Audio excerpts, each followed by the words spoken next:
Talaga nga namang ang relasyon ni Maine Mendoza at Alden Richards ay hindi na kayang sirain ng mga bashers.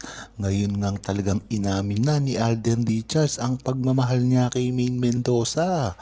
Ito ay hindi na pwede pang masira pa ng kahit sino na lang.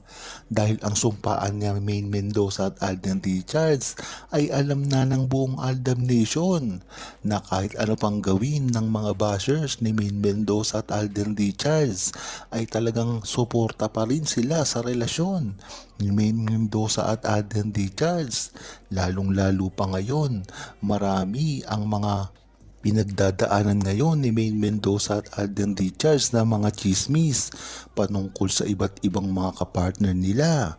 Katulad na lang ng kay Alden Richards na napakaraming babae ngayon ang umaaligid, lalong-lalo na sa mga pagrereto ng ginagawa ng kanyang network.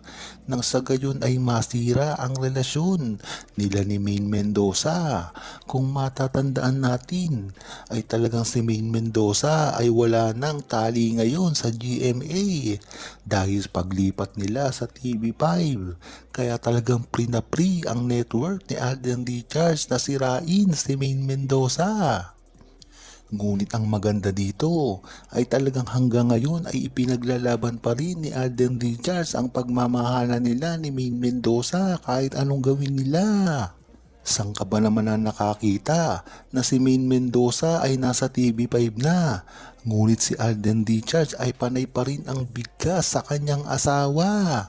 Kung matatandaan nyo sa mga ginagawa nilang interview, ay tila kasama pa si Maine Mendoza sa mga tanong na ginagawa kay Alden Richards. At ang maganda pa dito, napakaganda ng mga sinasagot ni Alden Richards na tila hindi niya pinababayaang masira ang relasyon nila ni Maine Mendoza, lalong-lalo pa ngayon na talagang lalabas ang movie ni Alden Richards. Kaya talagang wala silang magagawa kundi tanggapin ang tunay na relasyon ni Maine Mendoza at Alden Richards. Hindi talaga mapipigilan ni Alden Richards kung sakali mang aamin ang dalawa. Lalong-lalo na ngayon, iba na ang panahon. Kung dati ay nahihirapan sila dahil na rin sa kalakaran ng industriya na ginagawa nila. Lalong-lalo na ang mga management na talagang alam natin na pumipigil sa kanila. Alam naman kasi natin ang pinagsimulan nito na ang network ni Alden Richards ay talagang gustong-gustong kuhanin si Maine Mendoza noon. Ngunit nakatali si Maine Mendoza sa APT under ni Antonio Tobera kasama sila Marian Rivera at iba't iba pang mga artista. Kaya ganun na lang nahihirapan si Alden Richards at Maine Mendoza ngayon. Dahilan na rin ito para dapat ay pagtuunan na nila ang pansin sa gagawin nilang pag-amin sa lalo't madaling panahon. Hindi na rin kasi masaya ang Aldab Nation na araw-araw na lang silang nababash sa publiko. Kung ang Aldab Nation nga ang masusunod ay dapat gawin na nilang pag-amin ito. Dahil bagamat hindi nasasaktan si Maine Mendoza at Alden Richards sa paninira sa kanila, iba naman ang mga damdamin ng buong Aldab Nation na talagang walang ibang gustong gawin kung hindi ipagtanggol lamang si Maine Mendoza at Alden Richards at kanilang tunay na relasyon. Diyan mo talaga malalaman ang loyalty na ginagawa ng Aldab Nation na sa simula pa lamang ay nariyan na. Kung maganda nga ang pinapakita ni Alden Richards at Maine Mendoza at sila pa ay nababash, lalo na kung meron pang umuugong na mga balitang paninira sa kanila na alam natin na igagaslight lang ito ng mga bashers, na talagang masakit naman kung malalaman ito ng buong Aldab Nation na hindi nila ginagawa ang kanilang mga karapatan para labanan ang mga bashers na ito na tumutuligsa at naninira sa kanilang karir.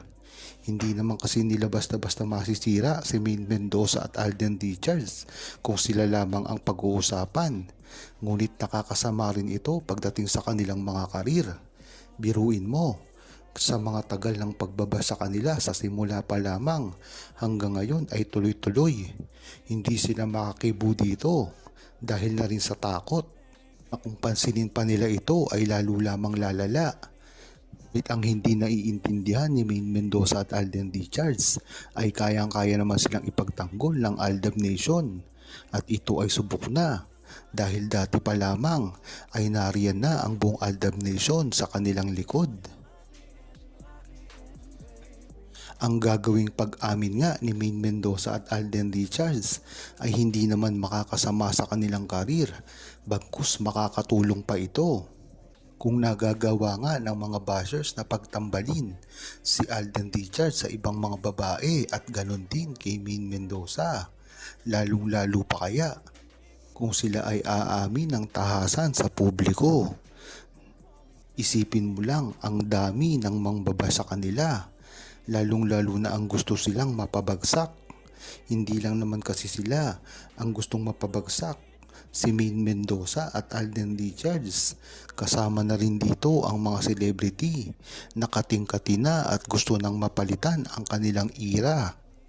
Kahit nga walang karapatan ito para palitan ang trono ni Maine Mendoza at Alden Richards na hari na at reyna ang turing sa industriya ng TV show, television man o movie, pati nga mga komersyal ay hindi nila ito mapababagsak ng ganun-ganun na lamang kahit nga anong gawin nilang paninira sa kanila dahil ang Aldab Nation ang makakalaban nila. Kung matatandaan nyo, marami nang pinabagsak ang buong Aldab Nation na mga fandom na huwaran. Ang huwaran na nga itong fandom na ito ay hindi talaga totoo na sumusuporta sa kanilang mga iniidolo at ito ay napatunayan na hanggang ngayon. Kung matatandaan nyo, ay maraming mga fandom ang gustong tumuligsa sa Aldab Nation na fandom, ngunit isa-isa itong nawawala. Patunay lamang na ang fandom nila ay para lamang sa kasalukuyan at wala na itong future. Ngunit iba si Maine Mendoza at Alden Richards dahil ang Aldab Nation ay sa simula pa lamang ay solid na solid. Hanggang ngayon ay talagang tinatangkilik pa rin sila. Wala ngang makakapigil dito, lalong-lalo na pagdating ng mga pagpopromote ng movie o mga proyekto ni Maine Mendoza at Alden Richards na tila nasa likod pa rin hanggang ngayon. Kaya kampanteng-kampante si Alden Richards at Maine Mendoza kahit hindi pa man sila umamin sa publiko. At least, nandyan ang buong Aldab Nation para ipagtanggol sila hanggang sa huli. Huwag kalimutang mag-subscribe, comment at i-like ang video na ito. Thanks for watching!